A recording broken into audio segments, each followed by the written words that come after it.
ગેમની ગંદી આદત પડી જતી હોય છે અને ઘણા વિદ્યાર્થીઓ મોબાઈલ રૂપી રાક્ષસનો શિકાર બની જતા હોય છે. માટે સાવધાન, મોબાઈલનો સદુપયોગ કરવાનો, દુરુપયોગ કદી કરવાનો આવે છે સમજમાં. જો જીવનમાં મહાન બનવું હોય તો મોબાઈલથી બચવાનું. બીજી વસ્તુ, રાત્રે સૂતી વખતે જો તમે ગંદા વિચારો સાથે સૂઈ જશો ને તો ગંદા વિચારો સાથે તમે ઉઠશો. તો રાત્રે સુવાનું કેવી રીતના? તો સૂતા પહેલા કોને યાદ કરવાના? ભગવાનને. કોને યાદ કરવાના? રાત્રે સૂતા પહેલા પથારીમાં બેસી જવાનું, બે હાથ જોડી અને ભગવાનને યાદ કરવાના કે હે પરમાત્મા, હે પરમેશ્વર, હે સૃષ્ટિના સર્જનહાર, તું મારી ઉપર એવી કૃપા કર મારા વાલા કે રાતભર તારું ધ્યાન કરતા કરતા, તને યાદ કરતા કરતા સૂઈ જાવ. ભગવાનને યાદ કરતા કરતા તમે સૂઈ જશો તો આખી રાત તમે ભગવાનના ખોળામાં સૂતા હશો એવો તમને આનંદ થશે. અને આંખ ખુલશે એટલે કોની યાદ આવશે? ભગવાનની. કોની યાદ આવશે? બુદ્ધિમાન વિદ્યાર્થી સવારે આંખ ખોલતા પહેલા આંખો બંધ રાખી પાછું ભગવાનને યાદ કરે.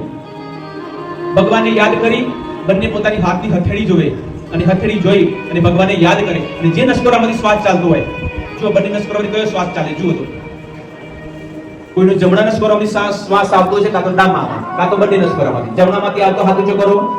હા, જમણા. ડાબા નસકોરામાંથી શ્વાસ આવન જવાન બંને નસકોરામાંથી.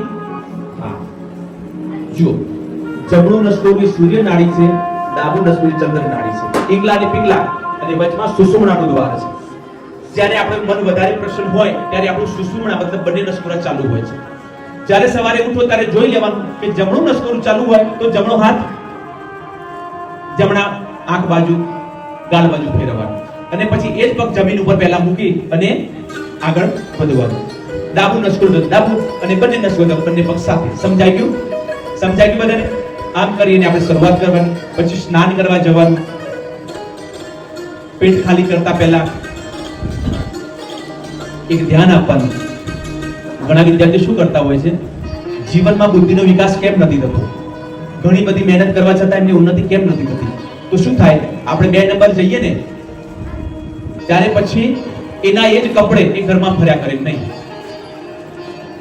2 નંબર જયા પછી સ્નાન કર્યા પછી ક્યાંય સ્નાન કર્યા સિવાય ક્યાંય અડાય નહીં.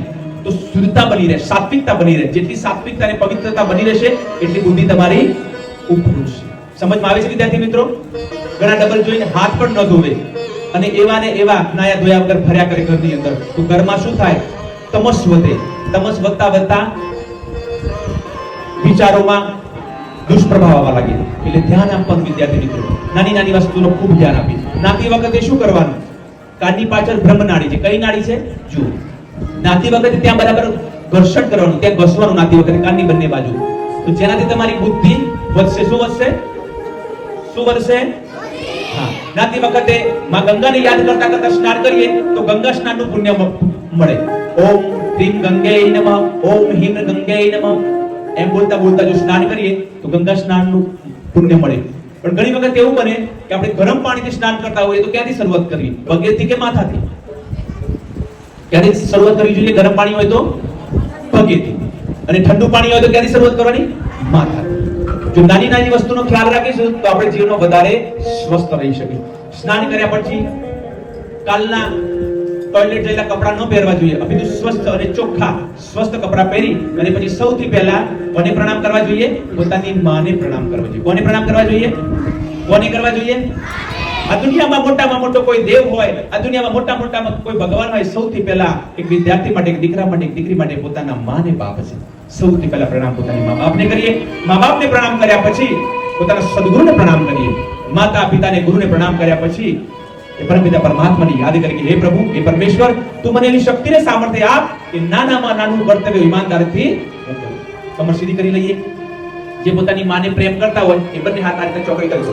કરશો માને પ્રેમ? કરશો ને? આ બંને હાથ ચોકડી કરી દો, આંખો બંધ કરી દો. સરસ. કમર સીધી, આંખો બંધ.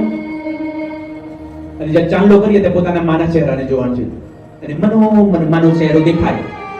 જે માને પ્રેમ કરતા છે પોતાની માનો ચહેરો દેખાશે. એ માનો પ્રેમ, માનો સ્નેહ, માની મમતાને યાદ કરતા કરતા ખૂબ પ્રેમથી માને નમન કરી લઈએ. માને પ્રાર્થના કરી કે હે માં, અસંખ્ય વેદનાઓ અને પીડાઓ સહન કરી માતે મને જન્મ આપ્યો છે. અસંખ્ય વેદનાઓ અને પીડાઓ સહન કરી માં તે મને જન્મ આપ્યો છે. માં તે જે મારી પર ઉપકારો કર્યા છે એ ઉપકારના બદલામાં હે મારી જનેતા, હે મારી જનની, મારી શરીરની ચામડી ઉતારીને આ જોડા બનાવીને પહેરાવું તો પણ તારા ઋણમાંથી મુક્ત ન થઈ શકું મારી માં. એટલા ઉપકારો તે મારી ઉપર કર્યા છે. આજ તારો આ દીકરો, આજ તારી આ દીકરી આ બ્રહ્મજ્ઞાની મહાપુરુષના દરબારમાં બેઠા એક સંકલ્પ કરે છે કે માં, મારો સુખનો દાડો હશે કે દુઃખનો માં, કદી હું તને રંજાડીશ નહીં માં, હું તને કદી પીડા નહીં આપું માં. આ તારો દીકરો, આ તારી દીકરી ખૂબ ખૂબ સેવા કરશે તારી. હે પિતાજી, રાત દિવસ કાળી મજૂરી કરી,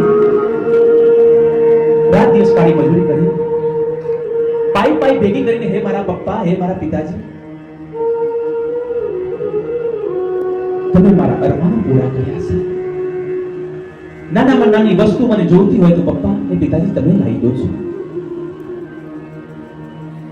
કપૂતની કપાતર દીકરાઓ આવા મા અને બાપના હૈયા દુભાવતા હોય છે. પણ ધન્ય છે દીકરા, ધન્ય છે દીકરીઓ કે મા બાપને હૈયાની અંદર પરમાત્માની હારી તેમની એક આજ્ઞાનું પાલન કરતા હોય છે. રામાયણનો પ્રસંગ લઈએ તો પ્રભુ શ્રી રામ પિતાની આજ્ઞાના કારણે વનમાં જવા માટે તૈયાર થઈ ગયા. શ્રવણ કુમાર માતા પિતાની સેવા કરતા કરતા પોતાનું જીવન વ્યતીત કરી દીધું. ધન્ય છે દીકરા દીકરીઓ કે જે મા બાપનો ખૂબ ખૂબ આદરને સત્કાર કરતા હોય છે. અને પૂજ્ય બાપુ કહે છે કે જે વિદ્યાર્થી રોજ વહેલો ઉઠીને મા બાપને પ્રણામ કરે એની આયુ, વિદ્યા, યશ અને બળ વધે છે. આયુ, વિદ્યા, યશ અને બળ એના વધે જે સવારે વહેલા ઉઠીને માને પ્રણામ કરે. અરે જે માં જન્મ આપતી વેળાએ પોતે ચિરાઈ ગઈ છે, જે માં જન્મ આપતી વેળાએ અસંખ્ય વેદનાઓ અને પીડાઓ સહન કરી છે, એ જનેતાને, એ જનનીને, એ માવડીને નમન ન કરી તો કોને નમન કરાય? પહેલા નમન તો એ માને કરાય.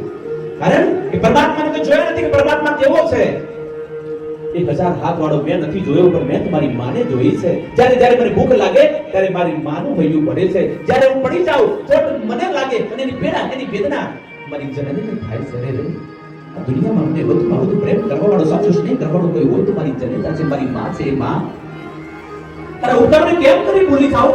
એ માં, તે જે સપના મારા માટે સેવા છે ને, આ દીકરો તારા સપના જરૂર પૂરા કરશે. માં, હું ખૂબ ભણી ગણીને મોટો માણસ બનીશ. માં, ખૂબ વિવેકવાન, સંસ્કારવાન બનીને માં તારું નામ રોશન કરીશ. આ તારો દીકરો આજે બ્રહ્મજ્ઞાની મહાપુરુષના દ્વાર પર બેસી સંકલ્પ કરી રહ્યો છે. હે પિતાજી, રાત દિવસ કાળી મજૂરી કરો છો તમે, પાઈ ભેગી કરો છો મારા માટે. આજે દીકરો પ્રણ લે છે, આજે દીકરો વચન લે છે કે આ દીકરો તમારા સપના જરૂર પૂરા કરશે, જરૂર પૂરા કરશે. રોજ વહેલા ઉઠીને હું મારા માતા પિતાને પ્રણામ કરીશ, મનમાં સંકલ્પ કરું છું. કદી પણ ગંદા કામ નહીં કરું, ગંદા મિત્રોનો સંગ નહીં કરું. હા, કદી પાન મસાલા ગુટકા મોંમાં નહીં મૂકું. પાન મસાલા ગુટકા થી ખૂબ નુકસાન થાય છે. આજે સંકલ્પ કરું છું, હે માં, હે પિતાજી, તમારા સપના પૂરા કરવા માટે આજ દીકરો વચન લે છે કે પાન મસાલા ગુટકા નહીં ખાઉં, ગંદા મિત્રોનો સંગ નહીં કરું, કોઈ પ્રકારનું વ્યસન નહીં કરું અને એક સારો અને સજ્જન માણસ બતાવીશ, બનીને જ બતાવીશ. મનોમન સંકલ્પ કરી માતા પિતાના ચહેરાને જોતા જઈએ અને મને ખૂબ પ્રેમ કરતા જઈએ. माँ, बच्चों के सिर पर हाथ घुमाए, उन्हें आशीष दे. माता पिता अपने संतानों को प्रेम से सहलाए, बच्चे अपने माता पिता के गले लगे. ખૂબ કસીને પકડો, પોતાની માને ગળે લાગે, બંને હાથથી પોતાની માને પેટવાનું છે, મારું નાક બંધ રાખી અને ખૂબ પ્રેમ કરવાનો છે પોતાની માને. ભૂલો ભલે બીજું બધું, મા બાપને ભૂલશો નહીં, અગણિત છે ઉપકાર એના, એ કદી વિસરશો નહીં. પથ્થર પૂજા પૃથ્વી તના આંખો બંધ રાખી બંને હાથ કરશો, બોલો ઓમ ઓમ